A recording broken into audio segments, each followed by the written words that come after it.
Hey, good afternoon, y'all. It is Friday. I've been off all day. Yeah, forecast calling for snow. Went in yesterday. That was fun. I literally did one load from 7 o'clock to almost 3. Let me tell you how the day went. Then we'll move on to a different subject. Um, so they had us come in at 7. We had 2 thaw vehicles. Mine had this awesome ice sculpture encapsulating the drum of my cement mixer. It kind of resembled Klingon's forehead. Anyway, yeah. And it's a process. You gotta let the truck heat up all the freaking way after you get it started. And 9 times out of 10, the trucks won't start. They require a jump off because they get too cold and they will not turn over. So that happened. Anyway, got it running. Checked the oil. Checked the ground for any thawed areas under the truck, because thawed areas mean antifreeze is leaking. Antifreeze is leaking, which means I gotta top it off. Anywho, all good in the hood. Ran the truck for a while. Sat there, good 30 minutes to an hour. All right, there was nothing on the schedule for my plant. So I was like, yep, I've got 4 hours to thaw this penguin and get it running. So, our manager calls down and is like, is anybody able to put the truck in service? And if you need any help getting it there, we're going to need it. We got a job helping out another plant, no biggie. So I go out and I look, and I got this one roller that keeps getting chocked with frozen up grease. Me and the maintenance guy who's out there with the blowtorch, we are laughing because it gets to that one little, I said, watch, it's going to hit that glob. And he watched the glob, and sure enough, he's like, this is hysterical. I said, yeah, the rollers are working. It's just, everything's frozen, right? So anyway, he's like, I would get in there and get hot water on your drum, get it heated up, thaw that grease to warm up those rollers, and that'll probably keep it from, chalking on you. So we had to get hot water in there anyway, because when it rains, and it freezing rains, the entire inside of the drum is encapsulated in ice, because it comes down the hopper and right into the drum, settles in the back of the drum if it's still liquid. Otherwise, it's clumped up in the front. And and you do not high spin it as you're getting hot water on it. You let it slow roll. So they have to slow down the flow of the hot water to get into the drum. You got to let it sit there for a few minutes and let it roll around, break off all the ice, and yada, yada, yada. So did that, got ready. He tags me to get the first load. The first load ends up being too wet. Manager comes out, he goes, between me and you, he's like, there was a lot of ice in the aggregate. It's not your fault. Let's see what they want you to do with it. So they call up and they're like, yeah, we're gonna get rid of it, but wait a minute. So gets back on the line. He's like, take it to your dude. I'm like, buddy. The dude that hired me 10 years ago. He's got a farm now. He no longer works for the company.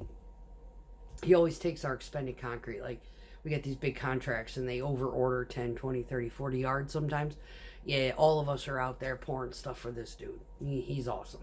Anyway, I show up and he was like, where have you been? Right? You're still here, right? Anyway, we did a little bit of catching up. He's got 3 daughters now. 3 years, 2 years, and 1 year. And I have my granddaughter. He asked about my daughter. He goes, how's your daughter? I said, she's doing good. Her husband's in his 2nd year residency. He's like, good deal. I said, yeah. I said, I'm blessed. She's kind of like, I'm living vicariously through her. He's like, oh, really? I said, yeah, because I was pre-med. He's like, you were really? I said, yeah. And I decided I was not going to be able to get through biochem with a 50-month on my lap. And I changed course, stuck with my trade that I had, did that for a while, decided that I was going to go into I wanted to do architecture, and then I changed my mind and did computer science instead, and never did do the computer science, and I'm back to the construction realm of it. And he's like, it's very, he goes, I've noticed that's very common, that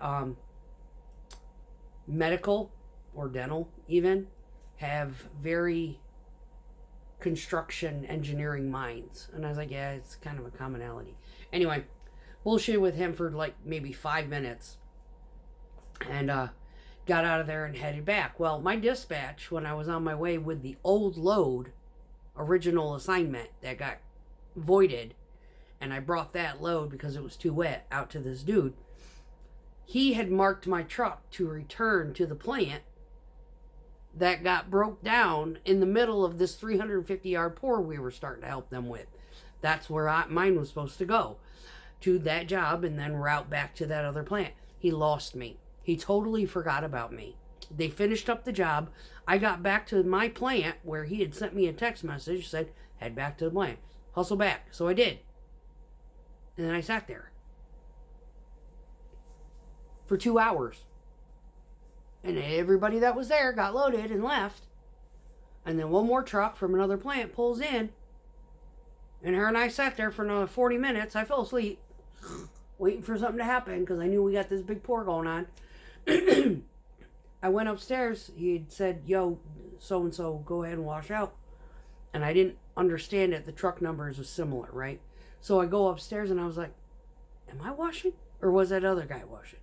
He was like, where are you? And I was like, yeah, where am I?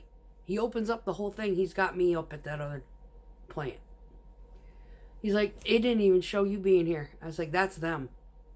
I said, he had me routed from the beginning and it never showed up on my tablet, and I didn't know that I was going to be returning to that, job, plant, whatever. He was like, wow. I was like, wow. Anywho, so he's like, yeah, go ahead and wash it. So I came home. And it's day 3 of not having heard from the significant. So his stuff, well, a little bit he did have here, which was annoying enough for me because I have enough fucking cray-cray going on. Yeah. I bought 2 totes from Dollar Store yesterday or the day before. And, the day before yesterday. And I was like, yep, this is as much as I'm doing today because it was freezing ass cold. And so today I packed them all up with his shit. It's all in the garage. So, moving on. Things that they do. And talking about the relationship aspects of stuff. Let's, okay, when you tell somebody you don't heat up soup in a pan, you use the microwave. So, keeps the dishes at bay, right? Because I don't have a dishwasher, right?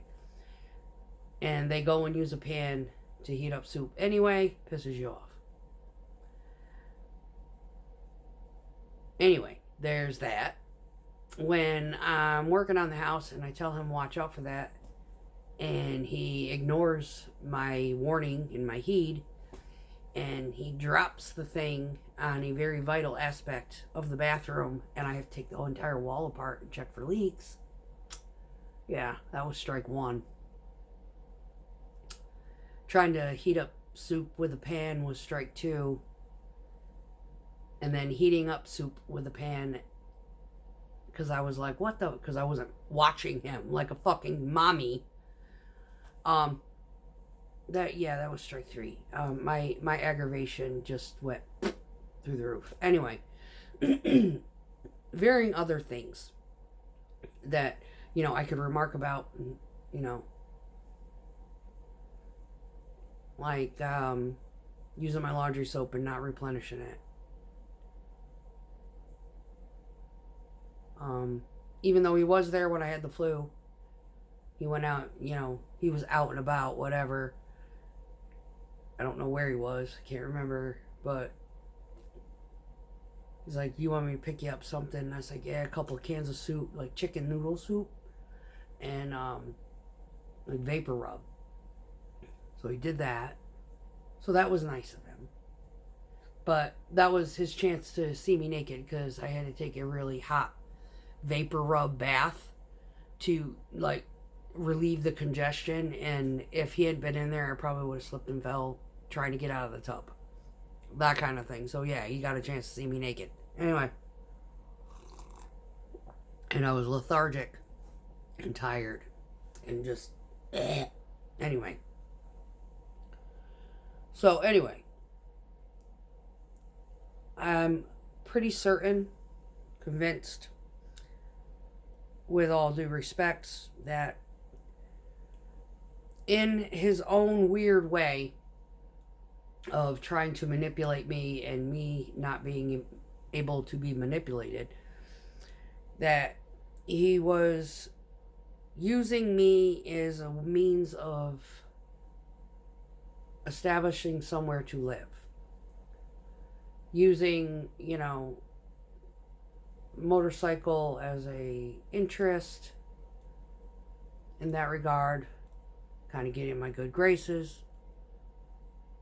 Because it's something I like to do. But it's not, it's not a priority in my life. I have it. I use my motorcycle to do like iron butt traveling, going out west, seeing my kid, that kind of thing. I ride it to work every now and then, not often, anymore. And, just because I feel like it. I take it up to my mom's because it's cheaper on gas, that kind of thing. Not a lot of gallivanting on it, just burning up miles kind of thing. So the one thing that really concerned me was the fact that we have not been to work in like 9 days. And I know he does not have a nest egg like I've got. Our work hours have been very stagnant. We have not gotten a lot of overtime in the last probably 4 months. The weeks that we did get overtime, we were like, woo woo. And so I know he doesn't have a lot of money. And he was basically trying to win my good graces, like for New Year's and things like that. Now, these are the dynamics of relationships that people get involved with individuals, and whether it's male or female dynamic, whoever, is breadwinner and whatnot. There's a lot of women out there who will sugar mama somebody just because they want somebody in their life. Right? And the more attention you give a man, the more they're going to eat that shit up. I'm sorry. If you need constant validation, don't pursue me. I just don't do that. And I don't expect validation either. I mean, I don't look for it. I wasn't even looking for this guy. Him and I got to talking again, because I had him on block for a while. Because he kind of did something fucked up. And I was like, you're just a very indecent human being, right? So I took over a truck, and his headset, his little blue parrot thing, was in the truck that I took over. And I knew he wore one. And I unblocked him, called him, and said, hey, did you leave your parrot in your headset in the truck? He's like, yeah. I said, well, I've got it. So here, I got you. I'll give it to you. Anyway, so it just so happened when I went to pick up that truck, he was picking up a different truck, and I handed it over to him, and that's when we started talking again. Hey, let's go riding. Friends, right? I think his whole ulterior motive was to come in as being helpful and being like a saving grace and helping women with bathroom, but in return, he was eventually trying to move in. However, in his endeavors, he also had past extracurricular activities that he was entertaining at the same time that I just recently figured out. So when I told him, I was like, you give me all these compliments and you want this, involvement with me. I'm letting you know right now, if you're involved with half the town of Portland or Franklin, Kentucky, you don't even look at me. I am not an option for you. Yeah, I see what you mean. Yeah. Well, you're the only one I am, have any kind of investment in. I was like, okay, we'll see about that. Well, sure enough, I was right all along. See, it takes about 3 months for them to break the cycle. It's like they start to fuck up their own patterns. And you start to learn them. And if you're paying enough attention and you stay distanted, you can be, involved with them and have a good time and laugh and go on dates and, give a kiss goodbye and things like that. But when they start rushing you into, within the first 2 months, kind of pressuring you into, this permanent aspect, getting married and all this other stuff. And you're looking at them like, are you crazy? I don't even know everything about you yet. And I'm not going to rush into something like this knowing what little bit I do know. Yeah. So, yeah, there was a great many things that were kind of starting to, like... Anyway, so here we are, shut in for about 8 days. And the day that he left... What was it? I think I'd cooked. Yeah, it was that night. He was like, the night before he left. He's like, I want to go to Cracker Barrel. And I was like, I have a house full of food. Why? What do you want? I said, what do you want? Well, I don't know. I was like, you haven't got any money to go to Cracker Barrel. Oh, I got a credit card. You have no money coming in to pay credit card bill. So it was kind of then and there, I'm sitting there thinking, he's very irresponsible with his money. And, the first month or whatever, when he was trying to, like, impress me, we went out for New Year's and, he spent all this money. And I was sitting there thinking, well, maybe he's got more money than I thought he did. Well, now I know that he doesn't have any money. Because he's starting to mention it. He's starting to be like, oh, shit, I got to take care of this. And he's paying things on a credit card. He's not paying things out of his debit card. He doesn't, So, I think when he left the next morning, because I had cooked, and he was like, something just doesn't taste right. And I said, of course it doesn't taste right, because it's homemade. And I don't use margarine and fake food. I said, your taste buds are so conditioned to eating out or eating out of a box that anything homemade, you don't appreciate it. And so he was just like, So anyway, it was that next morning. He slept until like 10 in the morning. And I was like, my God. I was like, you realize you slept 12 hours? Yeah, I just feel like shit. And I'm like, what is going on with him? Anyway, he got up, got dressed, and left. Well, 5 hours later, 4-ish, is when I got the messages. Like, yeah, I'm taking care of this, at my brother's, whatever, blah, blah, blah. Oh my God.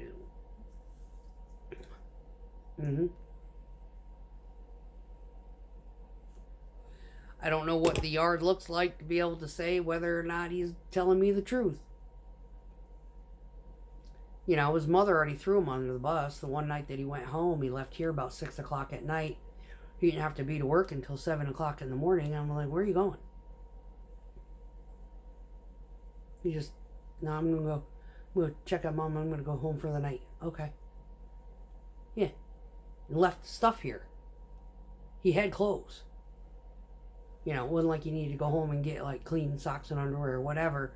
He's like, and be like, you know what, I don't have anything clean here, so, You know, I just came by after work and we went to go eat or whatever, and I'm going to head home. And that would have been fine, you know. But no, it was the way he did it, and it was like, yeah, his mom threw him under the bus. And then his sense of humor, his comical dispositions about stuff, you know, the sarcasm and the funny jokes and the weird behavior and stuff, all of that has come to a screeching halt, like within the last a week or so. And I'm like, where'd it go? Because I'm not laughing anymore. Things are not, it's not fun anymore. Yeah. He's, yeah, I'm glad he's gone. Glad. But these are the things that a lot of, like, relationship coaches and stuff, they tell you to keep an eye on. You know, dissect what they say. Like, when I asked him, I said, you know, you said you went to your mom's, so, you know, how did she miss you? And then he goes through the spiel of what he did. But he didn't put I in any of the actions. So the pronouns had gone. And I said to him, I was like, well, are you going to own any of that? What do you mean? I said, yeah, there's no I did this or I did that. It's step by step by step, like you rehearsed it in your head. He was like, don't start. I was like, I'm not. I'm just saying. Clue 1. So yeah, I think he realized that morning after I cooked, and I was like, well, I guess I'm never cooking for you again, because nothing I make seems to, I mean, you don't like anything I make. You know, and you're not asking for anything in particular for me to try to make. You know, I would like to do this, or, you know, do you know how to cook that? Or, you know, would you make me this? And, you know, give me something to fucking go off of to buy groceries or whatever ingredients for. Yeah, I would have probably tried to. But he didn't, so I was kind of flying by the seat of my pants, and, I mean, who the fuck doesn't like macaroni and cheese? For crying out loud. What a fucking weirdo. It's like, yeah, it wasn't Velveeta shells and it wasn't Kraft, so apparently it just didn't taste right to him. Anyway, so enough of that. Yeah, he's gone, thank God. I packed up his stuff, it's in the garage. If he ever calls, he probably call. I need my headset. And it's like, well, you got two totes and a fucking some other shit out there. You come by, I'll give it to you. And if he just grabs the headset, no, you take all of it. Bring it to wherever it is you've been staying at when you don't stay here.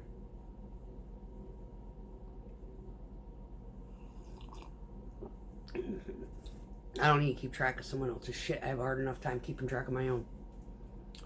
So, yes, 3 months. Absolutely. That is when the mask drops. That is when the idiosyncrasies, that is when the particulars start to rear their ugly head. And, you know, I don't want to be judgmental because, you know, yeah, I buy a lot of dumb shit that I don't need. Like a case of beer right here that I probably shouldn't have because I shouldn't drink because I drink too much. But I have the money to buy that. None of my shit is on credit cards. None of it. Not the generator. Not any of the crap that I buy for the house.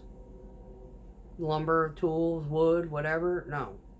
If I can't buy it with what I got in my bank account, I don't need it. If it ain't broke and literally not turning on, I don't replace it. Literally, I have one burner on that stove that's gone to shit. I got 3 more that work. I cook for me. I'm the only one here. What do I need 4 fucking burgers for? I could probably get away with 2. It just gives you an idea, you know. Yeah, I'm frugal, but yeah, I got standards, and yeah, I am judging. Sitting there trying to woo me with no money to back it, and then we're snowed in for 4 days.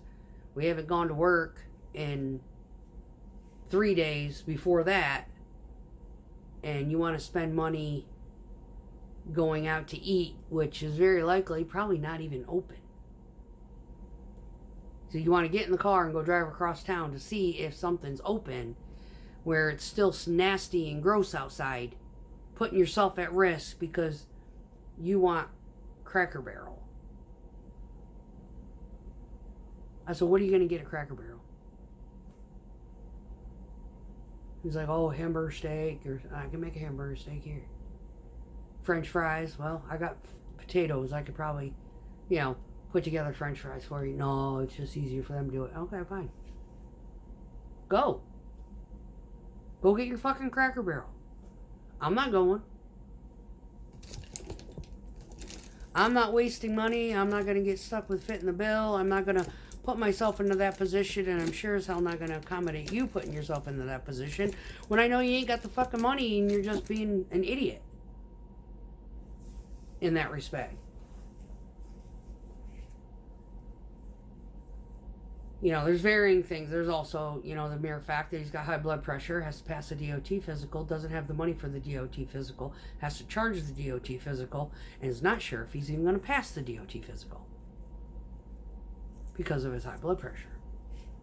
But all of his medications were here, and he hasn't been here in 3 days, which means, is he taking any of it? Is he taking any of the supplements that I gave him? One of them's sitting right there on the table, so I know he didn't take that home. Yeah. So whatever. Here's what it is. He'll probably try to come back when, he runs out of something. You're like, oh, your stuff's in the garage. Let me move my truck. You can back your car up. Yeah, because I'm over it. I was over it about 3 days before he left. I was getting very annoyed with his existence here. Anything that I had wanted to do, I knew that he was going to helicopter me, and I wasn't going to be able to get anything done because as soon as I needed to get up and move direction, he was going to be right fucking there in my way. Yeah. And that's half the reason why I've kind of lost motivation in getting anything done right now in the bathroom. It's coming back. I got the stuff in there. We got that far. I got the caulk gun and the tubes of stuff and the tape. And, depending on where my head is. And, wow, it's starting to snow. Kind of heavier. So, yeah, I'm going to have to get off here and check the weather. But, yeah, depending on how this weekend goes, I might actually get that bathroom taped off. Get it ready for, walls. Wall coverings of some kind. So, anyway, yeah, that's all I got. I wanted to give you an update. A very sober one because, yeah, when I start drinking, I get really, really yucky. Anyway. Yeah, all good in the hood. There's no more significant other.